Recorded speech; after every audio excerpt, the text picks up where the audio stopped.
Welcome back to Mac Talks Football, and Mainz have shocked Bayern Munich. They have defeated them a 2-1 at their home stadium. So let's go ahead and talk about it. I mean, what a historic win for Mainz. They are defeating Bayern Munich. It was not like a performance. It was not like a fluke or anything. Mainz were really good in that game. I said in my prediction video, I said the way that Mainz are playing and the way that Bayern Munich are playing, they played in the Champions League as well. There was going to be fatigue. They are going away to Mainz, and as I said, Mainz are in a good form. To be very honest, coming into this game, I said that it was going to be a draw. In my opinion, I thought Bayern Munich were going to drop the points. It ended up being even worse for them. They have lost this game. The game, if we talk about the game, like, it was a really good game of football. It was quite an end-to-end stuff in the both half. The game started. Bayern had a lot of possession, in not that much possession in the first half. It kept on, as I say, the game sort of was like a seesaw. Both teams really trying to outscore each other, trying to get that goal. Bayern had when the game started, they had the first 15 to 20 minutes, I would say, they had most of the ball. They dominated Mainz. They were creating the chances. They came close as well. Olise almost hit the crossbar, goal post as well. That was a big chance, and I think if Bayern scored that goal, I think the game would have turned out a lot different than it did. But they were not really able to take advantage of that possession and that dominance, and then Mainz get that counter attack going, and somehow the ball ends up at the feet of Lee, and he places it in, and Mainz take the lead, and the game shifts completely after that. Mainz, they grow in the game. They have that confidence. They have the goal. They have something what to defending, and I've been I've been saying this consistently, that a company, unfortunately, he still feels a lot of pressure, because a lot of the people, a lot of the fans don't really think that he is the right guy for the job. So whenever something like this happens, there's a lot of pressure on company, and it shows how he manages his team and how it works for them. And again, in this game, you could see that he really did not do that much to change that. Bayern were left shell shocked after they went behind in that game, and Mainz took a lot of advantage of that. They grew into the game. They started creating much better chances than they were doing before that, but they really did not score in that from that as well. We go into the second half, and again, Mainz were the better side when they came out of the second half. They I think that goal completely shifted their mindset in a way that we can even we can go ahead and get the win against Bayern as well. And they came out and they created better chances, and they go ahead, and again, it's Lee who gets the second goal as well. They go 2-0 up, and that was basically it. Bayern, they had so much possession of that game. Mainz defended really good. They were not just good going forward, but defending as well. They were really good at that. They made sure that they don't concede, and even when they conceded late on. It was like 87th 88th minute when Bayern Munich finally scores the game, goes 2-1. And when Mainz conceded that time, you would just think that because of the pressure and because of the moment, and as I say, it's a historic win for Mainz.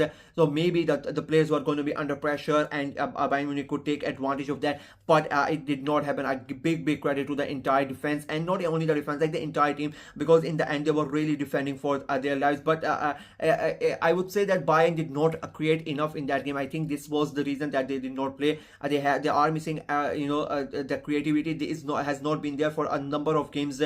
For Bayern, they won last weekend against Heidenheim. They won 4-2, but that game should not have been a 4-2 game. In the midweek in the Champions League was again a sort of a tight game. Now again, this game, as they've lost as well. So the creativity is not there to with Bayern Munich. They are struggling to create goals. Otherwise, knowing Bayern Munich, they are known for scoring goals. But this season they are really struggling, especially the last month or so. It has been a problem. Maybe it is fatigue, playing too many games or whatnot, but company needs to figure it out something really quickly, because if it keeps on happening, they are going to be under a lot of problems.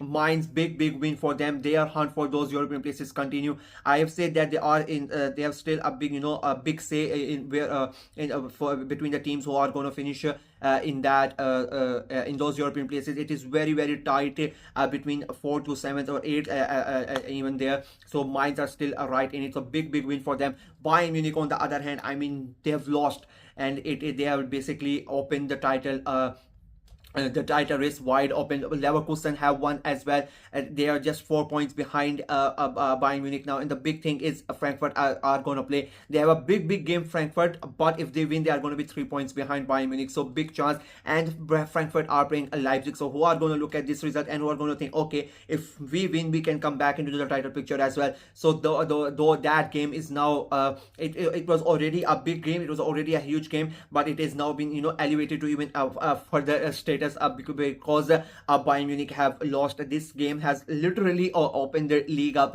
and it is really interesting that it has happened. I've been saying this. I don't want to be the sound of the better or bad news. I don't think Bayern are going to win the league with Vincent Kompany. I still don't rank him as a manager. I don't think he's the right guy for the job. He crumbles under pressure quite a lot. He was not able to do anything against that if you look at all the big games that they have played, whenever they have gone down or whenever they are under pressure, they have not really done good. He has not been able to do change the scenario of the games with his tactics or with his substitution. The only one I think I'm remembering is when he brought on Muller early on in the season in one game. I cannot remember the opposition, and Muller helped him change the game in the dying stage. Apart from that, like 15 games in the Bundesliga, DBFB Pokal, the Champions League, I just don't remember a company doing something with his tactics, with his substitution, that changed the game. So that is a big question still on Vincent Kompany. I think it is going to be a very long season, and with now the pressure is going to mount on him even for there's one game before the Christmas break. So next weekend game is going to be a huge one. If they don't win that one as well, or if they drop points in that one, I think Kompany is going to be under a lot of pressure. The league though is wide open, and with that game with Frankfurt and Leipzig remaining, it is that game becomes even more crucial because of the Bayern Munich's loss. Mainz again, a really good performance from them. That is it from me in this video. Let me know what you guys think of the game, what you guys thought of Bayern Munich's performance. As a Bayern fan, are you happy with Kompany? Do you think he's the right guy to take you forward? Do you think he's gonna win you a game? And on a lighter note, Harry Kane, his curse gonna continue, and he's not gonna win a trophy this year as well. Your guys are already out of the DFB Pokal, and the Champions League is not looking really good as well. So main thing is the Bundesliga, and now with what is happening, I know you are still at the league at the top of the table, and there are a lot of time to go. But let me know what you guys think of the entire situation. Are you happy under Vincent Kompany, or you not? Let me know in the comment section below as well. Like the video, share it as well, click on the notification bell, and of course subscribe to the channel. We are trying to get to 400 subscribers before the end of this year, so please go ahead and subscribe to the channel and help us out. Maybe like give me a Christmas gift sort of, to make sure that I get to those 400 subscribers. And please click on the notification bell so you don't miss out on any of the content. I try to cover as many leagues, as many games as possible, so make sure you don't miss out on any of those games. Until next time, bye bye.